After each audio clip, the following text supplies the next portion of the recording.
আসসালামু আলাইকুম সবাইকে। হৃদিতা গল্পের 9 নম্বর পার্ট। তো বেশি কথা না বলে চলুন গল্প শুরু করা যাক। আমার কথা শুনে কাকাই হঠাৎ বলে উঠল, সম্ভব না। কথাটা শুনে রীতিমতো অবাক হয়ে কাকাইকে বললাম, কাকাই সম্ভব না কেন? কাকাই বলল, এই ইট পাথরের শহরে আমরা একা থাকতে পারবো না রে। তুই তো জানিস আমাদের গ্রাম ছেড়ে আমরা কখনোই আত্মীয় স্বজনদের বাড়িতে বাসায় গিয়ে 2-1 দিনও থাকার চেষ্টা করিনি। তাহলে এখানে থাকবো কেমনে? কাকিমা হেসে বলল, আচ্ছা এসব কথা পরে হবে, এখন তানিশার দিকে একটু তাকাতো। কথা বলার মাঝে তানিশার কথা যেন ভুলে গিয়েছিলাম। কাকিমার কথা মতো তাকাতেই লক্ষ্য করলাম তানিশার কোলের বাচ্চাটি কান্না করছে। তড়িঘড়ি করে কাকিমাকে বলে উঠলাম, কাকিমা তানিশুর কোলে এটা কার বাচ্চা? অনেকটা অবাক হয়ে জিজ্ঞেস করলাম। কাকিমা মন খারাপ করে বলল, তুই চলে যাওয়ার 1 বছর পর তানিশার ভালো একটা বিয়ের সম্বন্ধ আসছিল। তোর কাকাইও আর না করতে পারিনি। তারপর বিয়েটা ধুমধাম করেই হয়ে গেল। সেদিন তোকে ফোনে 1000 বার কল করেছে কিন্তু তোকে পাইনি। হতাশ হয়ে ফোনটা রেখে দিয়েছিলাম সেদিন। আমি বললাম, সরি কাকিমা, আমার ইগো যে তোমাদের এইভাবে কষ্ট দিবে সেটা আমি ভাবিনি। কাকিমা বলল, অনেক হয়েছে, এবার তানিশার কাছে গিয়ে একটু তার অভিমানটা ভাঙ্গা। তুই চলে যাওয়ার পর তানিশাও অনেক কেঁদেছে।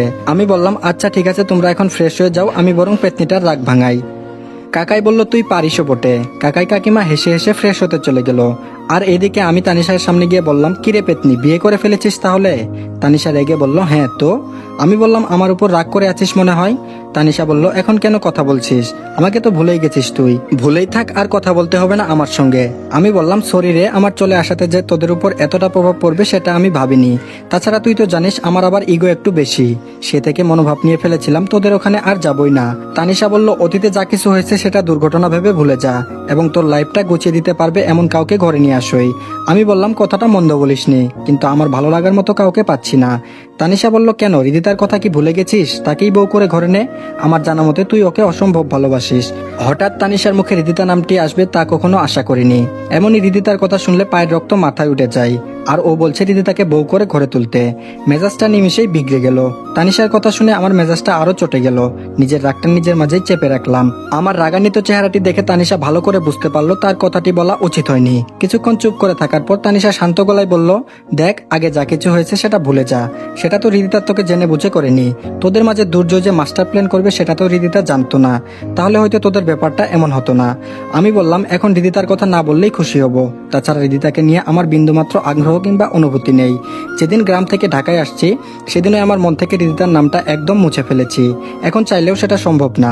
আশা করি আমার ব্যাপারটা তুই বুঝতে পেরেছিস। তানিশা বলল, হৃদিতার কাছে সত্যটা যখন প্রকাশিত হয়েছে তখন থেকে তোকে ভালোবাসতে শুরু করেছে। ও তোকে আগে থেকেই পছন্দ করত, কিন্তু তোর প্রপোজাল পাওয়ার পরও রাজি হয়নি। তোকে পরীক্ষা করে দেখছিল কতটুকু ভালোবাসিস তাকে। কিন্তু তোদের ভাগ্যক্রমে রিলেশনটা হওয়ার আগেই ভেঙে চুরমার হয়ে গেল। আমি বললাম, এখন আর এসব বলে কোনো লাভ নেই। আমি হৃদিতাকে সম্পূর্ণভাবে ভুলে গেছি। তার জন্য কোনো অনুভূতি জীবিত রাখিনি, সবগুলোকে মেরে ফেলেছি। নেক্সট টাইম হৃদিতার নামটা আমার সামনে উচ্চারণ না করলেই আমি খুশি হব। তানিশা একটু রাগ দেখিয়ে বলল, আচ্ছা ঠিক আছে, আর বলবো না।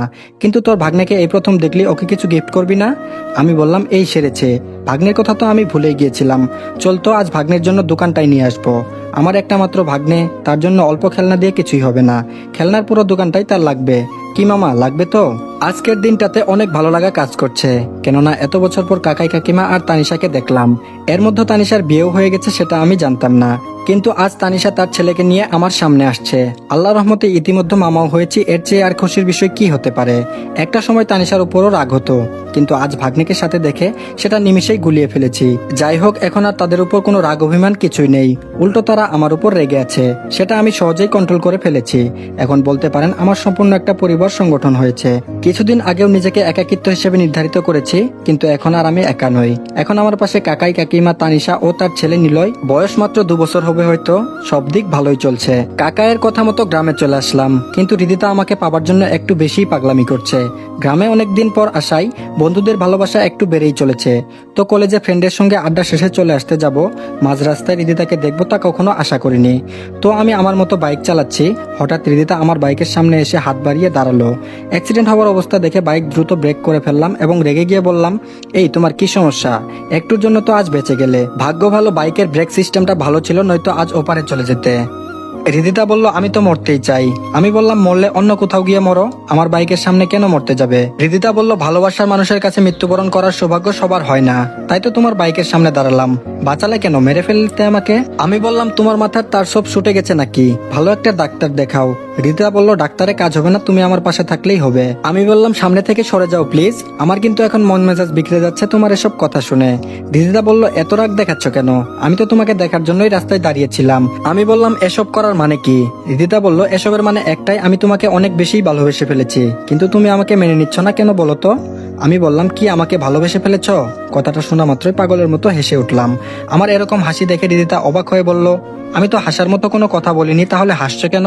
আমি বললাম রিদিতা, আজ থেকে 5 বছর আগে তুমি আমার নামে ইফটিজিং এর নালিশ করেছিলে এবং গ্রামবাসীর বিচার সভায় আমাকে সবার সামনে অপমান অপদস্থ করেছিলে, এমনকি আমাকে জাবেদ কাকার হাতে মারও খাইয়েছিলে, মনে আছে সে কথা? রিদিতা কিছু না বলে নিশ্চুপ হয়ে দাঁড়িয়ে রইল। আমি বললাম তুমি হয়তো সেদিনের কথা ভুলতে পারো, কিন্তু আমি ভুলিনি। তোমার মনে যদি আমার জন্য একটু ভালোবাসা কিংবা ভালো লাগা থাকতো, তাহলে কখনো জাবেদ কাকার হাতে বিচার সভায় আমাকে মার খাওয়াইতে না। রিদিতা আবারও নিশ্চুপ হয়ে দাঁড়িয়ে রইল।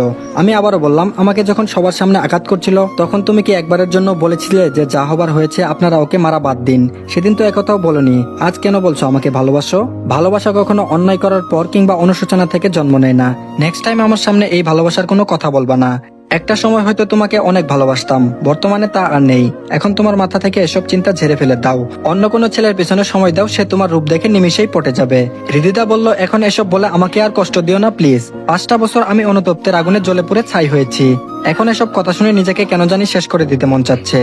আমি বললাম তোমার এই লোক দেখানো কান্নাটা এবার বন্ধ করো, বুঝতে পারছি না তুমি কেন আমার পিছনে লেগে আছো। তুমি চাইলে শত শত ছেলে তোমার পিছনে লাইন পড়ে যাবে, আমাকে কেন বিরক্ত করছো? রিদিতা কান্না করতে করতে বলল তোমার মনে আমাকে একবার জায়গা দিয়ে দেখো না প্লিজ। আমি বললাম এখন আর সম্ভব না, এখন আমার সামনে থেকে সরে যাও নয়তো। রিদিতা বলল না, সরবো না। এই বলে রিদিতা আমার বাইকের সামনে দাঁড়ালো। আমি বললাম এখন কিন্তু সত্যি আমার মন মেজাজ খারাপ হচ্ছে, সরে যাও বলছি। রিদিতা অনেকটা জিদ ধরে বলল না, সরবো না। আমি অনেকটা রেগে বললাম সরবে না? রিদিতা বলল না। বলতেই রিদিতার গালে ঠাস করে থাপ্পড় মেরে দিলাম। রিদিতা থাপ্পড় খেয়ে অসহায়দের মতো আমার দিকে এক দৃষ্টিতে তাকিয়ে আছে, সেদিকে ভ্রুক্ষেপ না করে বাইক স্টার্ট দিয়ে সেখান থেকে চলে আসলাম। এইদিকে রিদিতাকে থাপ্পড় মেরে কেন জানি একটা খারাপ লাগা কাজ করছে। কাজটা কি ঠিক করলাম? যা করেছি একদম ঠিক করেছি। ও একটু বেশি বিরক্ত করছিল। আজকে যে থাপ্পড়টা দিয়েছি আমার সামনে আর আসবে না। আনমনে এসব কথা ভেবে যাচ্ছি, হঠাৎ কাকিমা চিৎকার মেরে আমার নাম ধরে ডেকে উঠলো।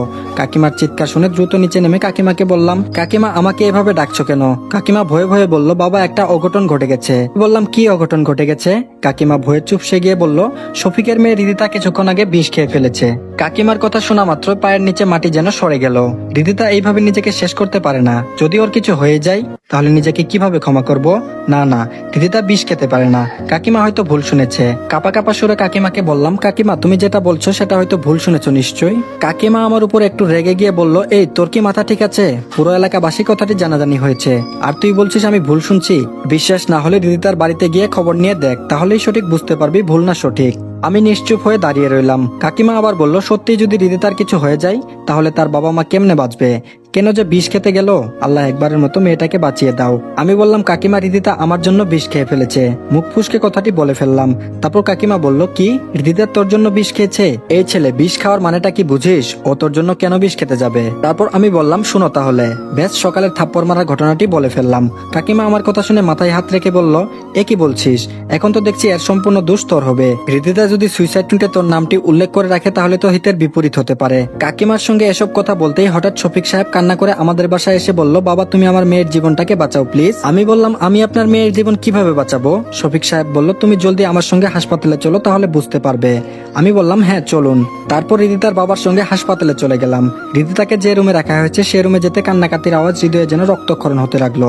মনে মনে হাজারবার আল্লাহর কাছে রিদিতার সুস্থতা কামনা করতে লাগলাম। এসব ভেবে দরজার সামনে গিয়ে দাঁড়াতেই ডাক্তার আমাকে দেখে বলল আপনার নাম কি রনি? আমি বললাম হ্যাঁ। ডাক্তার বলল কি একটা মুশকিল বলেন তো? রোগী তো আপনাকে ছাড়া কোনো ট্রিটমেন্টই করতে দিচ্ছে না।